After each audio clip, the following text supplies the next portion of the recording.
I got so much motherfucking design on right now. Break it down, bring it back, make it clap. I got 3 old thoughts, new block, where that day. Bitches on my line, and you know they come straight. Hold up, what it not, 45, scope it cash like whoa.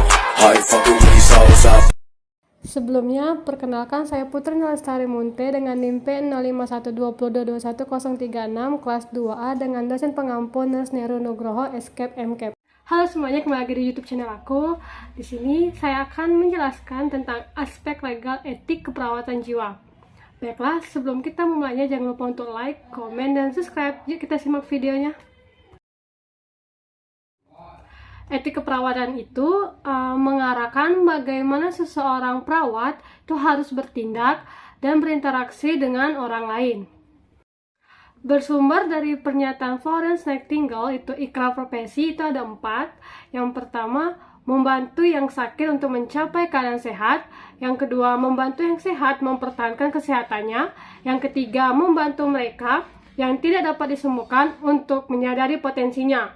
Lalu yang keempat, membantu seseorang yang menghadapi kematian untuk hidup seoptimal mungkin sampai menjelang ajal. Lalu, menurut Undang-Undang Nomor 29 Tahun 2004 itu tentang praktek kedokteran, yang dimana pada pasal 52 itu menyatakan pasien dalam menerima pelayanan pada praktek kedokteran mempunyai hak yang pertama, mendapatkan penjelasan secara lengkap tentang tindakan medis. Yang kedua, meminta pendapat dokter atau dokter gigi lain. Lalu yang ketiga, mendapatkan pelayanan sesuai dengan kebutuhan medis. Yang keempat, menolak tindakan. Dan yang terakhir itu mendapatkan isi rekaman medis. Lalu, hak pasien jiwa secara umum itu menurut Stuart dan Laraya itu pada tahun 2001, hak untuk berkomunikasi dengan orang lain di luar rumah sakit dengan berkorespondensi, telepon, dan mendapatkan kunjungan. Lalu yang kedua, hak untuk berpakaian. Yang ketiga, hak untuk beribadah. Yang keempat, hak untuk dipekerjakan apabila memungkinkan.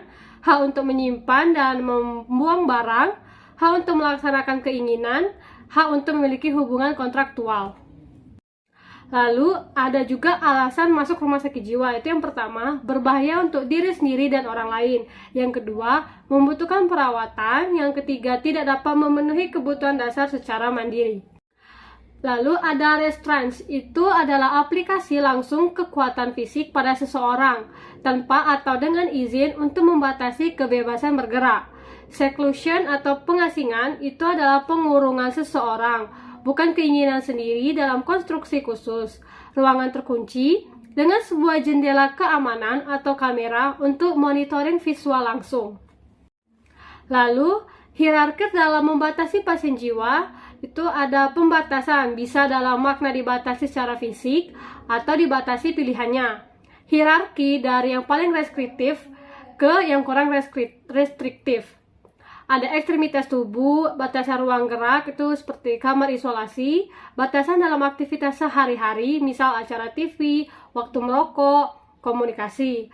Lalu ada aktivitas yang bermakna, misal akses untuk ikut rekreasi.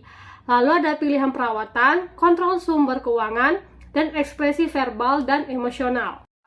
Lalu ada prinsip moral dalam praktik keperawatan itu ada 5. Yang pertama autonomi, yang kedua benefice, yang ketiga non-malefice, justice, kejujuran, kesetiaan, dan kerahasiaan. Lalu penjelasan dari yang sebelumnya itu ada yang pertama ada autonomi. Autonomi itu adalah setiap orang mempunyai kebebasan untuk memilih rencana kehidupan dan cara mengatur dirinya. Setiap tindakan keperawatan harus melibatkan pasien dan berpartisipasi dalam membuat keputusan yang berhubungan dengan asuhan keperawatan. Lalu yang kedua ada benefice. Itu prinsip untuk melakukan yang baik dan tidak merugikan orang lain. Perawat secara moral berkewajiban membantu orang lain melakukan sesuatu yang menguntungkan dan mencegah timbulnya bahaya. Lalu yang ketiga itu ada non-malefice dan kemaslahatan.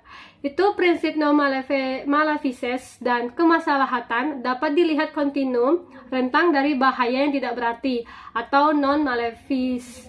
Itu sampai menguntungkan orang lain dengan melakukan yang baik. Menurut perawat, menghindari yang membahayakan pasien selama pemberian asuhan keperawatan. Lalu yang keempat itu keadilan. Keadilan itu merupakan suatu prinsip moral untuk berlaku adil terhadap semua pasien sesuai dengan kebutuhan. Setiap individu itu mendapatkan tindakan yang sama, berarti mempunyai kontribusi yang relatif sama untuk kebaikan kehidupan seseorang. Lalu yang terakhir itu ada kejujuran, kerahasiaan, dan kesetiaan. Kejujuran itu kewajiban untuk mengungkapkan yang sebenarnya atau tidak membohongi pasien didasarkan pada hubungan saling percaya. Lalu kerahasiaan itu kewajiban untuk melindungi informasi rahasia. Lalu kesetiaan itu kewajiban untuk menepati janji. Lalu di sini juga terdapat metode dalam pengambilan keputusan etis. Yang pertama itu menunjukkan maksud baik, yang kedua mengidentifikasi semua orang penting, yang ketiga mengumpulkan informasi yang relevan, yang keempat mengidentifikasi prinsip etis yang penting, yang kelima mengusulkan tindakan alternatif, yang keenam melakukan tindakan. Lalu ada masalah legal dalam praktik keperawatan. Dapat terjadi itu bila tidak tersedia tenaga keperawatan yang memadai, tidak tersedia standar praktek, dan tidak ada kontrak kerja.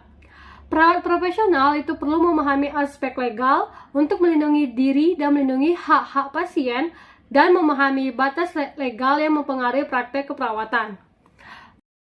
Lalu ada liabilitas dalam keperawatan jiwa, itu ada 8. Yang pertama ada pasien bunuh diri, yang kedua gagal mendiagnosa, yang ketiga masalah terkait dengan ECT, yang keempat penyalahgunaan obat-obat psikoaktif, yang kelima melanggar kerahasiaan, yang keenam gagal merujuk pasien, yang ketujuh gagal untuk melaporkan penganiayaan, yang kedelapan tidak adanya informed consent.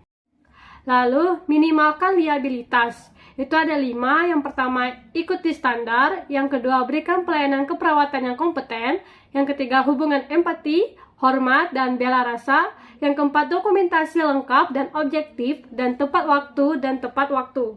Lalu yang kelima ada perawat menolong di tempat umum. Lalu ada standar keperawatan, yang pertama itu ada pedoman praktek keperawatan yang aman dan tepat, menekankan tanggung gugat, tanggung jawab, mengacu pada pelaksanaan tugas yang dikaitkan dengan peran perawat. Tanggung gugat itu dapat memberikan alasan atas tindakan keperawatan yang diberikan atas diri, pasien, profesi, atasan, dan masyarakat. Baiklah, sekian video dari saya. Terima kasih telah menyaksikan.